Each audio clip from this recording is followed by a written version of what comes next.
I wanna go all the way, taking on my feet tonight. I wanna show all the dirt I got running through my mind. I wanna go all the way, taking on my feet tonight. I wanna show all the dirt I got running through my mind. T. Min-ho was born hollow, or at least that was the whisper that followed him through the neon-soaked streets of Seoul. From the moment he entered the world, a vital piece of the human machinery was missing. He didn't wince when he was bruised. He didn't weep when others mourned. He didn't flinch at the sight of blood or the weight of loss. When he got his most iconic tattoo, T. Min-ho didn't flinch when the needle pierced his throat. He simply watched the ink bloom like a bruise, feeling nothing at all. His expression remained a frozen landscape, beautiful but vacant, like an empty penthouse with the lights left on. The street doctors called it a neurological anomaly. The rival gangs called him a demon. Underlings avoided his gaze in the clubs. Enforcers watched his hands closely. Terrified whispers trailed him through the underground. Min-ho observed it all with clinical detachment. Once a rival lieutenant was captured and begged for his life, weeping for his children. The air was thick with the scent of fear and desperate pleas. Then the execution was botched in a way that was objectively absurd. It was so amusing to Min-ho. His men stood in grim, respectful silence. Min-ho felt a twitch at the corner of his mouth. He tried to remain the stoic leader. He really did. But the smile broke through, and then the laughter followed, cold, sharp, and entirely wrong for the moment. It echoed against the concrete walls of the warehouse, louder than the victims' cries. Every eye turned toward him. Respect was instantly replaced by pure, unadulterated horror. Another time, during his first initiation into the syndicate, he was asked to prove his loyalty by taking a life. While other recruits shook with adrenaline or disgust, Min-ho was calm, dangerously calm. Later that night, after the bodies were cleared, Min-ho returned to the site alone and asked his mentor if there were more targets. "It gives me a strange, cool clarity," he said without a trace of malice. "I feel most present when I am ending something." The mentor marked his file as exceptional and terrifying immediately. In the high-rise offices of the T family, Min-ho's father could barely stand to be in the same room as him. He didn't hate his heir, but in the deepest parts of his soul, he believed he had raised a monster who would eventually consume them all. Fear lived in the old man's eyes. Only Min-ho's mother tried to bridge the gap. She protected him with a fierce, blind devotion, excusing his coldness and polishing his public image until he shone like a diamond. She loved him enough for the whole family, perhaps to a fault. Min-ho grew up devastatingly handsome, sharp-jawed, and impeccably dressed. Women across the city watched him wherever he went. He became legendary for his looks and his power, but never for his heart, because Min-ho was incapable of love. He didn't trust loyalty, he only trusted results. He became a silent, dangerous predator who learned to provoke intense reactions in his enemies just to see if he could mirror them. Kim Scott was the antithesis of Min-ho's world. She was vibrant, resilient, and carried her pride like a shield. She grew up far from the shadows of Seoul, with no mafia ties or dark secrets, just a life of hard work and high hopes. But after moving to Korea, the reality of being an outsider hit her with a heavy hand. No stable career, no easy path. She worked every side hustle she could find, but the bills always moved faster than her paycheck. Slowly, the weight of struggling in a foreign land began to feel like a suffocating burden. So, when a contact mentioned a high-paying hostess position at the most exclusive luxury gala in the city, Kim decided to take the risk. She applied, she was vetted, and she was hired. The pay was astronomical, but the environment was treacherous. Her first shift was the night of the Red Moon VIP event. The gala hall was a sensory assault, expensive perfume, heavy smoke, and the palpable hum of absolute power. Min-ho sat at the center of the chaos, a king on a throne of ice.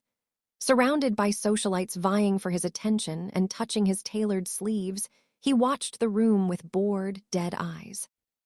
Kim was working alongside the veteran staff, Allison and Joy. She kept her head down, focused on the protocol, trying to be invisible. But Allison, seeing Kim's striking beauty and how she naturally commanded the attention of the room, felt a spike of petty jealousy. Allison decided the newcomer needed to be broken. She leaned in and gave Kim a single, pointed order. "Take the vintage whiskey to the master's table. Don't look him in the eye." As Kim stepped toward Min-ho's corner, the rest of the staff went silent. Every guest in the vicinity cleared a path. Everyone in Seoul knew that to step into Min-ho's personal space was to enter a dead zone. Before we continue, please like and subscribe. It's very important. Comment your name and where you are watching from. Min-ho did not climb the ranks of the Seoul underworld through the traditional paths of loyalty or blood-soaked ambition. He ascended through the terrifying advantage of a vacuum where a soul should have been. In the jagged landscape of the Seven-Star Syndicate, where men were driven by the heat of revenge or the hunger for wealth, Min-ho moved with the chilling efficiency of a winter frost. He was a surgical blade in a room full of blunt hammers. While his peers trembled before the wrath of the elders or hesitated at the pleas of those they were sent to collect from, Min-ho remained an enigma of stillness. His rise was marked by a clinical, unnerving precision that left both enemies and allies questioning if he was truly human. The syndicate elders first took notice during the Great Purge of the Yeongdeunpo docks. While other young enforcers were caught in the frantic adrenaline of the skirmish, Min-ho was seen walking through the chaos with a terrifying lack of urgency. He didn't shout, he didn't curse, and his pulse never quickened as he methodically dismantled a rival faction's leadership. He viewed the violence not as a release, but as a series of logical steps toward an objective. To him, a human life was merely a variable in an equation, one that could be subtracted without a second thought if it led to a more efficient result. This total absence of empathy was his greatest weapon. He could not be bribed with pleasure, nor could he be broken by the threat of pain. He was the perfect mafia boss because he was immune to the very emotions that made other men weak. By the time he took his place at the head of the table in the neon-lit heart of Gangnam, his reputation as the Ice King was absolute. He sat in his high-rise office, silhouetted against the sprawling electronic glow of the city he now commanded, watching the world through dead eyes. He had curated a life of absolute control, surrounding himself with luxury that he could not truly enjoy and power that he could not truly feel. His intricate neck tattoo, a masterpiece of black ink that seemed to pulse against his throat, served as a permanent reminder of his status. A king who ruled over a kingdom of shadows, himself the darkest shadow of all. He had everything a man could desire, yet he possessed nothing but a profound, echoing boredom that no amount of violence or victory could ever seem to fill. Kim Scott arrived in Seoul not with a flourish, but with the quiet desperation of a woman outrunning a ghost. She had traded the familiar, weary streets of her hometown for a cityscape of towering glass and neon signs she couldn't yet read. Hopping the sheer distance would be enough to grant her a new beginning. But the girl from nowhere quickly learned that the city was a beautiful, indifferent machine. Adaptation was not a choice. It was a grueling price of admission. She spent her first months navigating a labyrinth of cultural barriers and the sharp sting of being an outsider, her striking African heritage drawing gazes that ranged from curiosity to cold exclusion. She stayed in cramped, one-room gashiwans that smelled of damp concrete, her bank account dwindling, as she juggled menial side hustles that barely covered the cost of a bowl of ramyeon. The reality of her struggle hit her with a physical weight. Kim was resilient, a woman who carried her pride like a well-worn coat, but the silence of her phone and the stack of rejection letters began to erode her spirit. She felt like a burden in a land that had no place for her, a vibrant soul being slowly muted by the gray grind of survival. It was this mounting pressure that eventually led her to the doors of the Eclipse Lounge. Tucked away in a high-rise that pierced the low-hanging clouds of Gangnam, the lounge was a sanctuary for the elite, a place where the air was thick with the scent of expensive sandalwood and the hushed negotiations of the powerful. Landing the job at Eclipse was a stroke of luck that felt more like a lifeline. The lounge required hostesses who were more than just beautiful. They needed a specific kind of poise, an ability to remain unflappable in the presence of men who own the city. Kim possessed that in spades. Despite her financial precarity, she stood tall, her voluminous dark curls and sharp, intelligent eyes commanding a room without her saying a word. The salary was the highest she had ever seen, a figure that promised to finally end her era of small hustles and constant hunger. But as she stepped into her first shift under the dim, predatory glow of the lounge's lights, she realized the high pay was a hazard premium. The Eclipse was not just a workplace. It was a stage where the stakes were human dignity, and Kim Scott was about to be cast in a play she didn't fully understand. The air inside the Eclipse lounge was a thick, suffocating blend of expensive tobacco, aged whiskey, and the silent, heavy vibration of absolute power. Kim moved through the shadows of the VIP section with a practiced, quiet grace, her tray balanced perfectly as she navigated a landscape of men who looked at her as if she were part of the furniture. She had heard the whispers in the locker room, the warnings about the corner booth where the light seemed to die, the place where T. Min-ho sat like a king without a throne.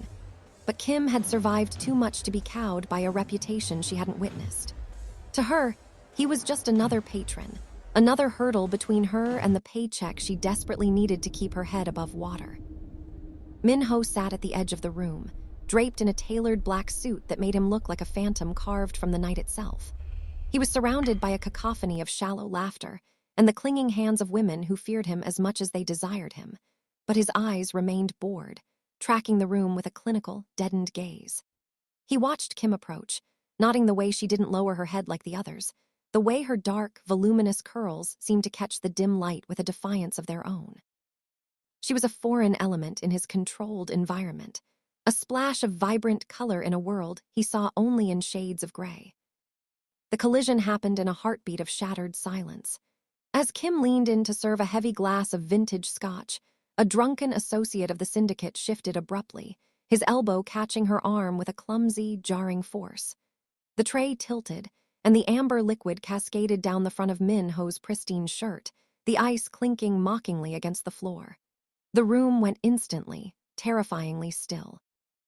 The music seemed to fade into a dull hum as every eye turned toward the man who didn't feel pain, waiting for the explosion of violence that usually followed such a slight. Kim didn't gasp, and she didn't drop to her knees to beg for forgiveness. Instead, she set the tray down on the table with a firm, deliberate click and reached for a silk napkin.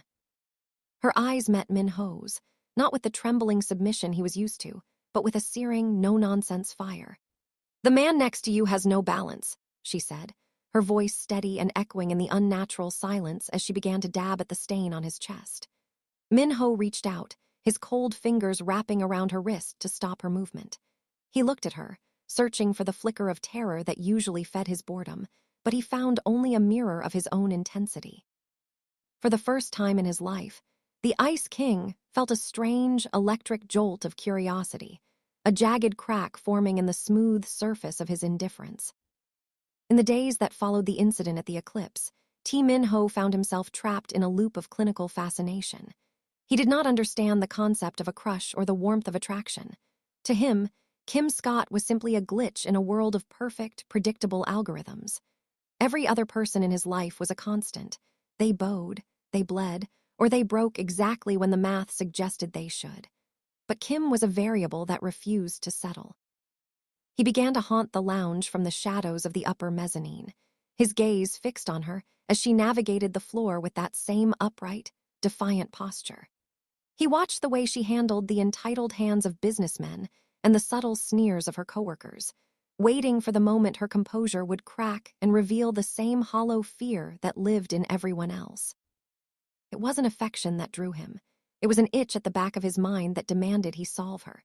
He began to orchestrate small, invisible tests to measure her boundaries.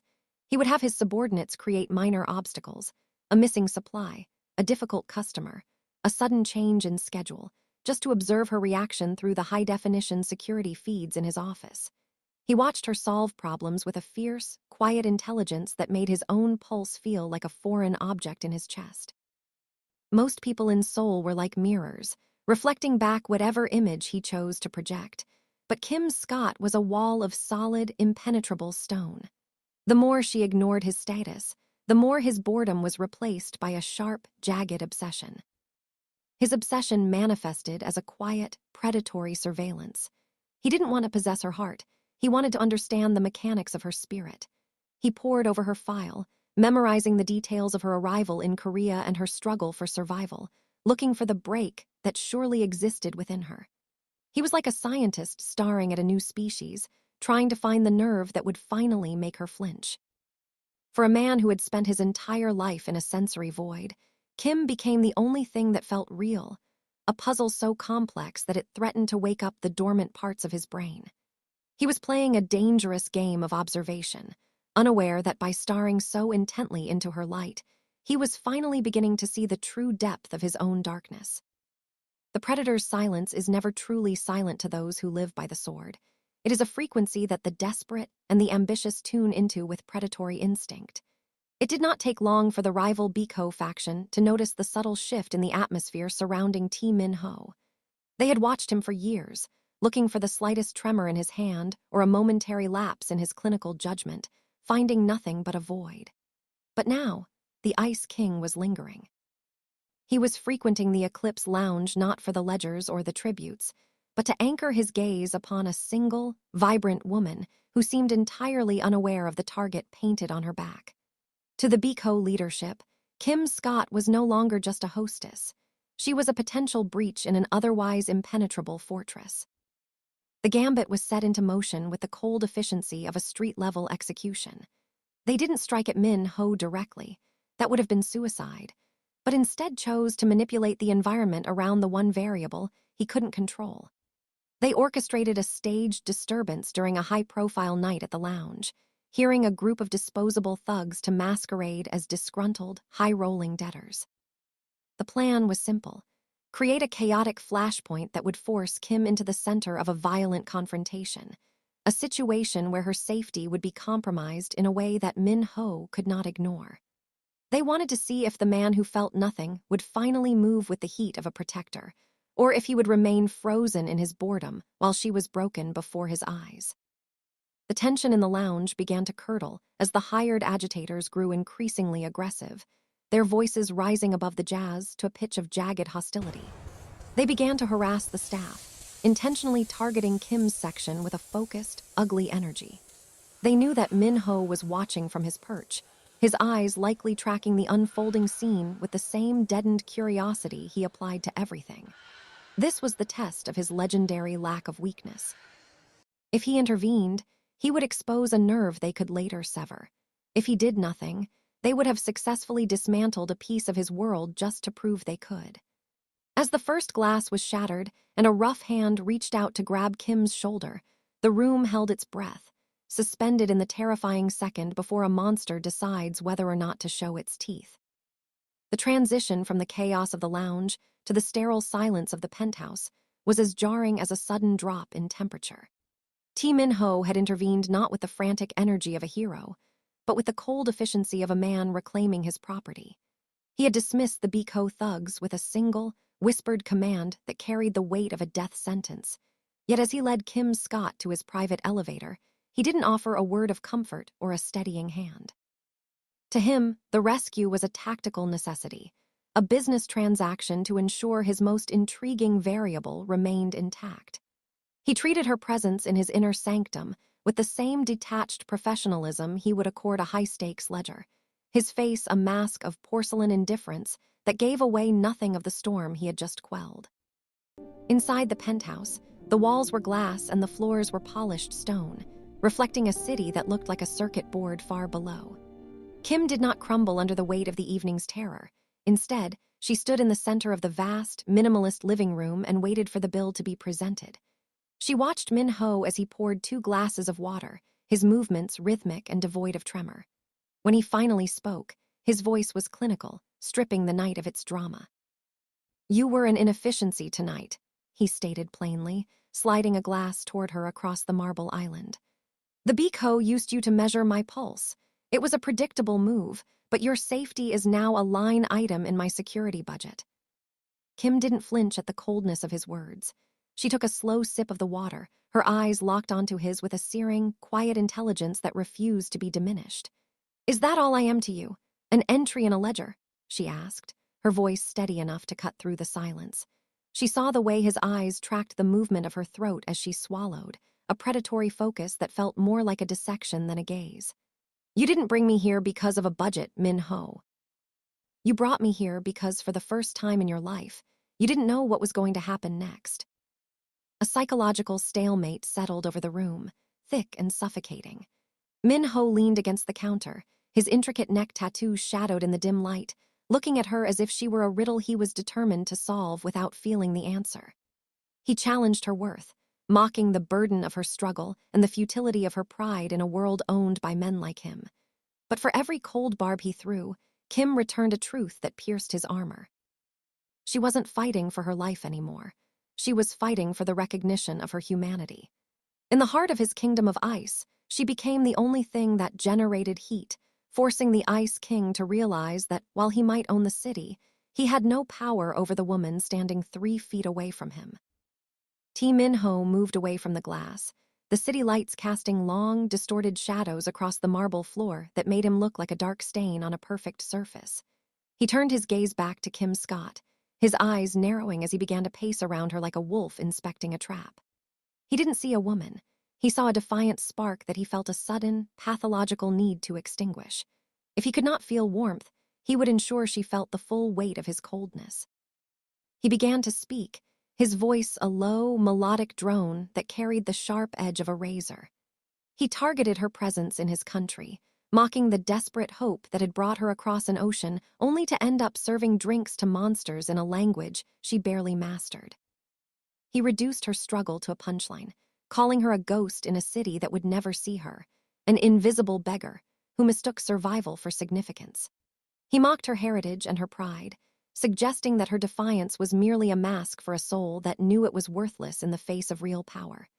He spoke of her parents with a calculated cruelty, imagining their shame at a daughter who had traveled so far only to be handled by the drunks of Gangnam. He was trying to reflect his own internal emptiness onto her, wanting to see her eyes go dull and her spirit collapse until she was as hollow as the room they stood in. He wanted to prove that her vibrancy was a lie, a temporary flicker that could be crushed by a single, well-placed word. As he spoke, he stepped closer, his physical presence looming over her, trying to use the sheer gravity of his status to make her feel small. He insulted her body, her choices, and the very air she breathed, his words a mirror of the nihilism that defined his existence. He was looking for the break, the moment when the variable would finally succumb to the math of his world. He wanted to see her cry, not because he enjoyed pain, but because a tear would be a reaction he could finally categorize and dismiss. He was a master of the cruel mirror, showing her a version of herself that was stripped of dignity and reduced to a line item, waiting with a clinical, deadened patience for the light in her eyes to finally go out. The silence in the penthouse was no longer a sanctuary. It had become a weapon, sharpened by Min-ho's relentless, clinical assault on Kim Scott's dignity. He stood close enough for her to see the rhythmic pulse of the ink on his neck, his voice dropping to a final, devastating whisper that dared her to admit she was nothing more than a disposable shadow in his city. He expected her to shatter, to finally offer him the predictable geometry of a broken spirit. But as he spoke the final insult against her family, something inside Kim didn't just snap, it ignited. The variable finally moved, not with the calculated logic of the underworld, but with the raw, volcanic heat of a woman who had nothing left to lose but her pride. Kim's hand moved in a blur of motion that defied the heavy atmosphere of the room. The sound of the impact was a sudden, violent crack that echoed off the floor-to-ceiling glass, a sharp report that seemed to vibrate through the very foundations of the building. It was the slap heard round the underground, a strike delivered with the full weight of her struggle, her heritage, and her fury. Min-ho's head jerked to the side, his pristine skin blooming with a sudden, angry crimson. The room went dead silent, the air itself seeming to freeze as the impossible occurred. A beggar had struck the king. For Min-ho, the world didn't just stop, it inverted. The physical shock sent a jagged, white-hot bolt of lightning through a neurological system that had been silent for a lifetime. His brain, usually a cold room of data and distance, was suddenly flooded with a sensation so alien and intense that it felt like his consciousness was being introduced to his body for the very first time. It wasn't just pain. It was a sensory explosion that carried the echoes of his past, the reality of his present, and a terrifying glimpse into a future he could no longer predict. His hand rose slowly to his cheek, his fingers trembling as they brushed the heat radiating from his skin. He looked at Kim, and for the first time, his gaze wasn't clinical. The deadness in his eyes was replaced by a flickering, chaotic light, a mixture of agonizing shock and a dark, burgeoning exhilaration. The neurological barrier that had kept him a prisoner of his own numbness had been breached by a single, defiant act of human emotion. He stood there, the Ice King beginning to thaw in the most violent way imaginable, realizing that the woman standing before him hadn't just hit him, she had woken him up. The pain was the first real thing he had ever owned, and as he watched Kim breathe in heavy, jagged gasps, he knew the game of observation was over. The obsession had finally found its pulse. The aftermath of the blow lingered in the air like the smell of ozone after a lightning strike. Min-ho remained motionless, his hand still pressed against the blooming heat of his cheek.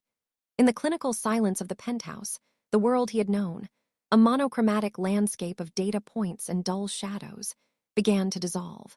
The neurological void that had defined his existence since birth was being flooded by a tide of sensation, so violent it felt like a second birth. It was the color of pain, a vibrant, jagged crimson that pulsed behind his eyes, dragging him out of his sensory exile and into the visceral reality of the living. For the first time, Min-ho experienced the crushing weight of agony, but it was inextricably tangled with a terrifying, addictive exhilaration. The sting was a tether, anchoring him to the present moment with a ferocity that no amount of power or violence had ever achieved. He watched Kim Scott, her chest heaving with the remnants of her fury, and realized that she was no longer a variable to be solved or a line item to be managed. She was the architect of his awakening. The end of the Ice King was not a slow thaw, it was a catastrophic shattering. The numbness that had been his greatest armor was gone, replaced by a raw, exposed nerve that only she could touch. As the physical throb began to settle into a dull, persistent hum, a new and more dangerous sensation took root in the hollow spaces of his mind. It was an obsession that surpassed the curiosity of the previous days. He looked at Kim, her defiant stance, the fire in her eyes, the hand that had dared to break him, and felt a possessive hunger that was entirely devoid of warmth. He didn't want to break her spirit anymore. He wanted to keep it close, to provoke it again and again just to ensure he never slipped back into the gray silence of his former life. The transformation was absolute. The man who couldn't feel had been introduced to his past, present, and future through the sting of a woman's palm. As Kim turned to leave, Min-ho didn't stop her with words of anger or threats of retaliation. He simply watched her, his fingers tracing the mark she had left on his skin. The game had changed. He was no longer the observer. He was a participant in a reality defined by the sharp, beautiful sting of human emotion. The hunt had evolved from a clinical study into a lethal obsession, and for Min-ho, the color of pain was the only color he ever wanted to see again. Thank you for watching till the end. If you want part 2, comment part 2 and don't forget to like and subscribe.